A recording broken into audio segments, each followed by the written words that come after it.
Maju. Selamat pagi kepada tim sus kasus 338 di Polres Nia Selatan.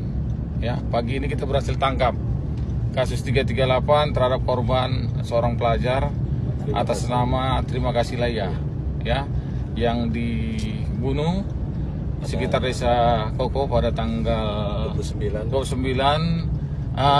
November 2019. Ya, tersangka berhasil melarikan diri di hutan-hutan desa-desa. Selanjutnya berhasil ditangkap oleh tim, ya, tim sus, ya, yang dipimpin oleh Bapak Kapolres Nia Selatan, yang dipimpin langsung, ya.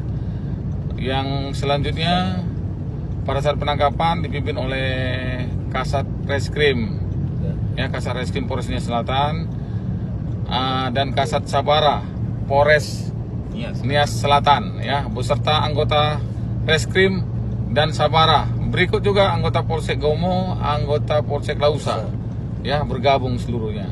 Di sini kita sekitar jam 10.15 tadi berhasil kita tangkap, ya, dalam keadaan sehat, ya, sehat walafiat.